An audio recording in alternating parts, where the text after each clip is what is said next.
긍정적인 사람은 한계가 없고 부정적인 사람은 한계 없다.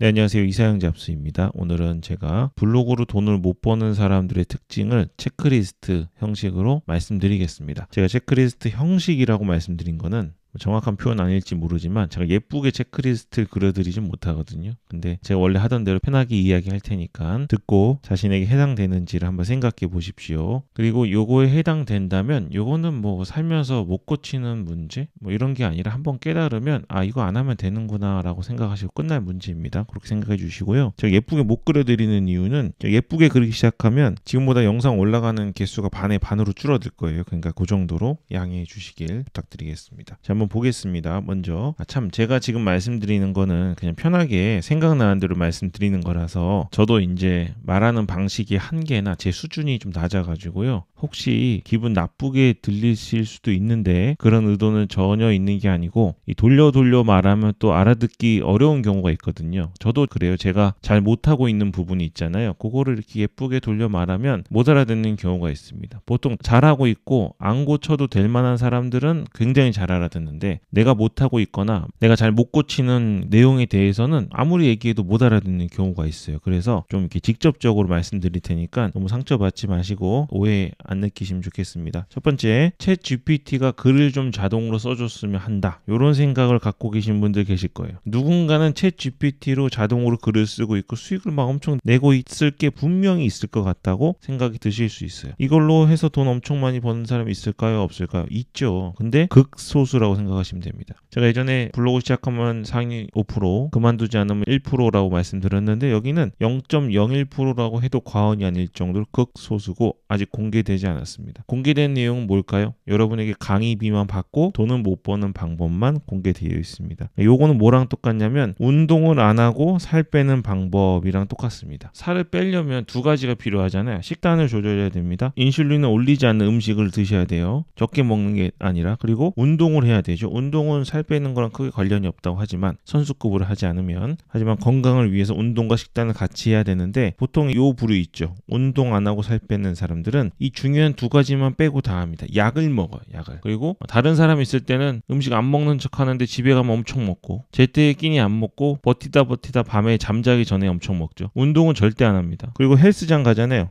헬스장 가면 돈이 들죠. 1년에 뭐 아무리 저렴해도 60만 원, 70만 원 드는데 이 돈은 절대 쓰지 않습니다. 하지만 어디다 써요? 다이어트 약에는 쓰죠. 물론 제가 비만이라는 질병을 갖고 있는 분을 말씀드리는 건 아니고 그런 문제가 없는 경우 말씀드리는 겁니다. 분명 운동과 식단만으로 안 되시는 분도 있어요. 호르몬 불균형으로. 그거 빼고 말씀드리는 거니까 그런 걸 제가 전부 하나하나 설명드릴 수 없으니까 알아서 양해 부탁드릴게요. 뭘 하죠? 그리고 방금 말씀드린 건 약을 먹고 막 이상한 자세를 취합니다. 이런 자세를 5분, 10분 하면 뱃살이 쏙 들어간다는 말도 안 되는 인스타 광고를 보고 객관적으로 보면 정말 말도 안 되는데 그걸 신봉하기 시작해요. 그리고 뭐 합니까? 뱃살 빠진다는 전기 자극체 그런 거 있잖아요. 붙이면 자동으로 움직여서 왕자 생긴다고 하는 거 그런 거만 사서 붙이고 있어요. 또 뭐 하죠? 궁극적으로는 살을 빼고 근육을 붙여서 몸을 균형 잡히게 만들어야 옷핏이 예쁜데 자신의 그 가려지지 않는 단점 그거를 가리는 옷들만 연구하고 있습니다. 너무 제가 세게 얘기한다고 오해하지 마시고 이런 거랑 똑같은 거예요. 챗 GPT로 정말 내가 글 안 쓰고 이 AI로 글을 쓰고 싶은데 어떻게 하면 될까? 라고 계속 하시면서 블로그로 돈을 벌고 싶다라는 생각을 갖고 계시면 이 정도로 불합리한 생각이라고 생각하시면 되겠습니다. 뭐 제가 즉석에서 예를 드는 거니까 오해는 안 하시기 바랍니다. 자, 좀 이어지는 내용인데요. 두 번째, 무료보다 유료를 더 좋아합니다. 이게 뭘까요? 이런 경우가 있냐면 강의입니다. 강의. 무료로 공개되어 있는 정보나 강의보다 유료 강의를 더 좋아합니다. 그래서 실제로 자신이 알게 된 것들에 대해서 해보거나 본인이 실행해 봐서 뭐가 옳은지 그른지를 실제 경험해보고 확신을 주는 게 아니라 자꾸 이 돈을 주고 강사라는 사람에게 의지하고 책임을 떠넘기는 겁니다. 예를 들어서 제가 지금 유튜브에 올려드리는 영상들이 있잖아요. 90%는 무료죠. 그냥 제가 공개해놨어요. 보시면 됩니다. 근데 무료니까 보셔야 안 보여요? 안 보죠. 왜 언제든지 볼 수 있고 무료니까 뭔가 숨겨진 걸 알려주는 게 아니라 누구나 다 아는 걸 알려주는 것처럼 느껴지실 거예요. 그래서 안 보고 대충 보고 넘겨보고 빨리 보고 이렇게 하시는 겁니다. 그래서 이제 유료 강의 들어보시면 50만 원, 100만 원, 500만 원, 1000만 원짜리 들어보시면 무슨 생각 들까요? 똑같아요. 그냥 공개되어 있는 거. 거라. 이미 공개돼 있고 구글이나 제가 하고 있는 유튜브 같은데 이런 정보들이 공개돼 있죠. 엄청 많잖아요. 근데 이런 것들은 본인이 직접 실행해보고 나서 어떤 게 정말 진짜 정보인지를 꽤 오랜 기간 경험해보지 않으면 어떤 게 정말로 맞는 말인지 결정하는 건 불가능합니다. 저도 제가 직접 실행해봤기 때문에 확신이 가는 부분에 있어서 여러분들에게 전달해 줄 수 있는 거예요. 근데 지금에 와서도 제가 올려드리는 걸 매번 확인하셔야 되냐? 그거는 선택의 문제죠. 이 처음에는 정보에 대한 신뢰성을 확인하시다가 그 다음에 이 정보에 대한 신뢰성이 조금 높다 생각하시면 정보의 출처인 저 이사양 잡스에 신뢰심을 갖게 되는 겁니다. 그러면 여기에 대한 신뢰심에서 여기까지 신뢰심이 올라오셨다면 이사양 잡스가 내놓는 정보는 어느 정도, 물론 저도 완전하지 않으니까 저도 실수를 많이 하니까 100%는 아니지만 어느 정도 여기서 확인했던 것만큼 신뢰도를 가질 수 있다고 생각하고 진행을 하는 거예요. 여기 자연스러운 논리 구조죠. 그럼에도 불구하고 계속 유료만 찾는다면 아마 블로그로 돈을 못 버시고 유료로 들으시는 강의 내용이 아무리 좋다 한들 그것을 스스로 체득해서 남들보다 앞서가기 어려우실 겁니다. 빨리빨리 가겠습니다. 세 번째, 100% 확실한 것만 시작한다. 이렇게 하시면 블로그 돈 못 법니다. 블로그는 무한 경쟁을 하는 곳이에요. 때문에 100%는 없고요. 지금 내가 어느 정도 자리를 잡았다고 해도 누군가 내 위로 올라가기 위해 계속 시도를 합니다. 그리고 구글 검색 엔진이나 다른 검색 엔진들은 계속 변화를 하기 때문에 내가 기존에 맞다고 생각했던 것들이 잘못된 것으로 바뀌는 경우가 있어요. 제가 3년 전부터 티스토리를 가장 말씀드렸지만 지금은 티스토리는 아니죠. 워드프레스를 말씀드리잖아요. 그 중에서도 클라우드 웨이즈를 말씀드리는 거는 환경이 변했고 처음 시작하시는 분들에게 가장 저렴하고 가장 유지 보수하고 운영해 나가는데 가격 대비 가장 저렴하다고 생각했기 때문입니다. 그런 것처럼 변화가 있는 거예요. 근데 예를 들어서 이런 겁니다. 네이버 블로그에 쿠팡 파트너스 링크 걸면 누락 안 되나요? 이렇게 물어보시잖아요. 이거 100%를 시도하시려고 그러는 거예요. 다음에 글 쓸 때 쿠팡 파트너스 글 넣어도 되나요? 이런 질문은 뭐 궁금해서 하시니까 제가 답변을 드립니다. 매번 제가 답변 드리니까 아시겠죠. 그런 걸 제가 비난하는 게 아니라 항상 100% 완벽한 것만 하시려고 하는 겁니다. 워드프레스로 블로그를 시작하면 하루에 $10 버는데 몇 달이면 가능할까요? 네, 이거 궁금해서 물어보신 거지만 지금 뭔가 확신을 갖고 싶으신 거예요. 내가 한 달이든 두 달이든 세 달이든 노력을 하면 하루에 $10씩 벌 수 있는 게 맞나? 블로그는 그런 계열의 문제가 아니에요. 그래서 이거를 제가 대답해 드릴 수 없는 겁니다. 한 달만 해도 하루에 $100 버실 수도 있고요. 한 달만 해도 하루에 $500 버실 수도 있고 $1도 못 버실 수 있는 게 이 부분입니다. 이런 불확실성 때문에 돈을 많이 벌 수 있는 곳이기도 하고 아무리 앞에서 자리를 잡고 있다고 해도 우리가 치고 들어갈 수 있는 부분이 있기 때문에 굉장히 좋은 거죠. 그래서 100% 예를 들면 이런 사진 넣어도 되나요? 물어보시죠. 물어보셔도 돼요. 제가 진짜 이거 비난하는 거 아닙니다. 워드프레스랑 티스토리랑 블로그스팟이랑 셋 중에 어떤 게 제일 유리하나요? 네, 이런 질문이 궁금해서 하는 건 맞는데요. 이거는 블로그를 하는 입장에서 좋은 방식은 아닌 거예요. 그래서 이 세 개를 동시에 해보실 수 없는 입장에 계시다면 이 중에 가장 유력한 거 워드프레스를 먼저 해보시는 겁니다. 근데 여기서 꼭 요거 안 하고 티스토리나 블로그스팟을 먼저 시작하시려는 분들이 있어요.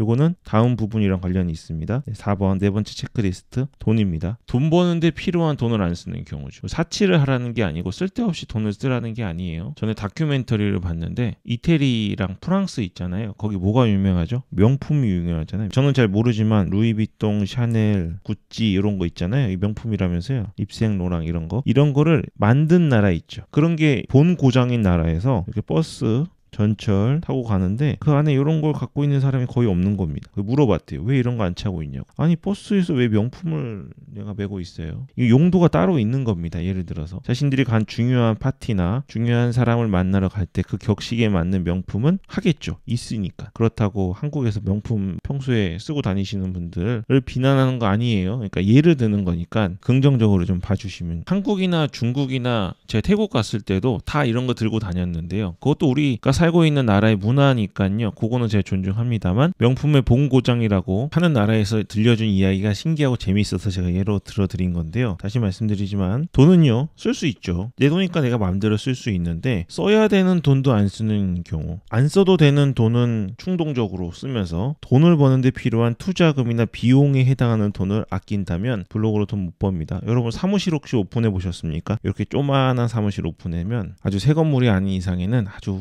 후질그레 합니다. 그러면 여기저기 손도 봐야 되고 소파도 들어가야 되고 본인 책상도 있고 손님 테이블도 있고 먹을 것도 있고 이렇게 조그만 것도 들어가요. 이런 거 하는데 최소 몇백만 원, 인테리어 빼고요. 집기만 굉장히 많이 돈 들어가죠. 임대하는데 얼마 드나요? 어디 시골 제가 사는 강릉 같은 데만 오셔도 아무리 싸도 50에서 60은 매달 나가야 되는 거예요. 요거 해서 사업하시면 돈 버나요? 안 벌죠. 지인이나 누구 올 때 나 사무실에 있다고 보여주기는 좋지만 이렇게 한 달에 시골에서도 5, 60 정도 내면서 안에 있는 집기 꾸미려고 거의 1,000만 원 가까이 최저로 들어가도 돈 버는 거 아니지만 요거는 무조건 그리고 당연히 해야 된다고들 생각합니다. 근데 왜 블로그 할 땐 돈을 안 쓰시나요? 블로그 얼마 벌 것 같아요? 제가 하루에 얼마라 그래서 300달러라 그랬잖아요. 한 달이면 900달러? 그러면 얼마죠? 1200만 원 정도는 될 겁니다. 처음부터 1200만 원 아니지만 사업이라고 생각하시면 여러분이 요거 버는데 들어가는 돈, 비용 쓰셔야 되지 않겠습니까? 블로그로 돈을 벌기 위해서 알려주시는 분들이 많이 계시지만 저는요, 이사양 잡스에서 알려드리는 것들은 한 달에 부업으로 20만 원 벌기, 뭐 치킨값 30만 원 벌기,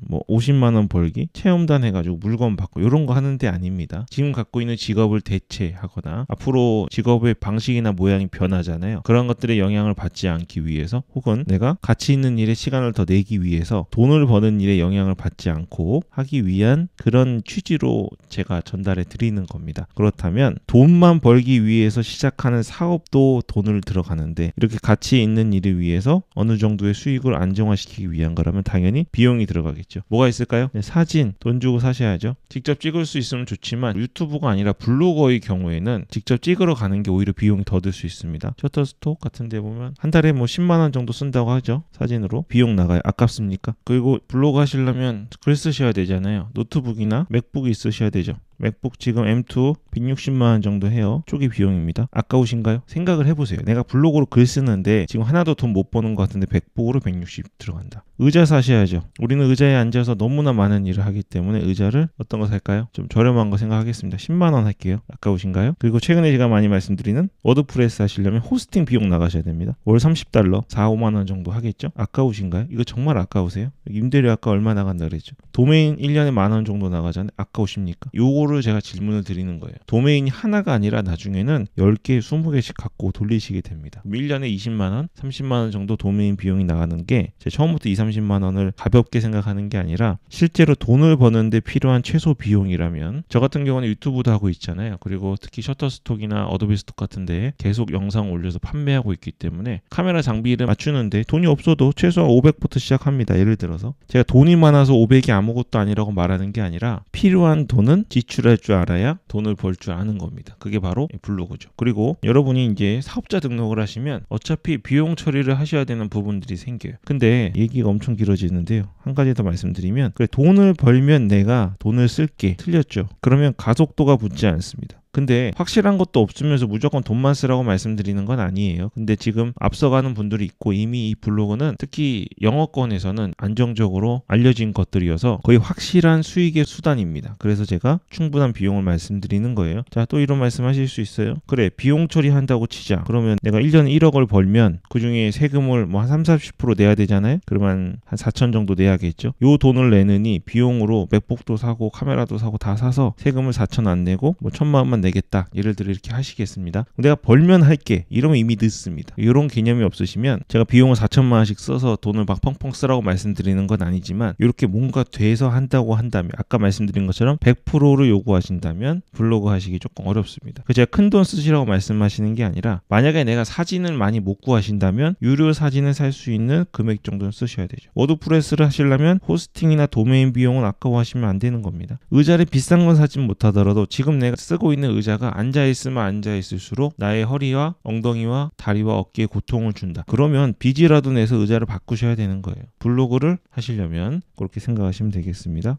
생각나는 대로 그냥 말씀드렸습니다. 제가 지금 말씀드리는 것들은 뭐 적으면서 듣거나 그러실 만한 건 아닙니다. 들으면서 자신에게 해당되는 게 있다면 어느 정도 공감되는 부분이 있으시다면 생각의 전환을 하는 계기가 되시길 바라겠습니다. 제가 말씀드린 내용 중에 표현상에 거부감이 있으실 만한 내용이 있으셨다면 먼저 사과를 드리고 그럴 의도는 아니었다는 사실 기억해 주시면 감사하겠습니다. 네, 그럼 오늘 여기까지 하겠습니다. 이사양 잡스였습니다.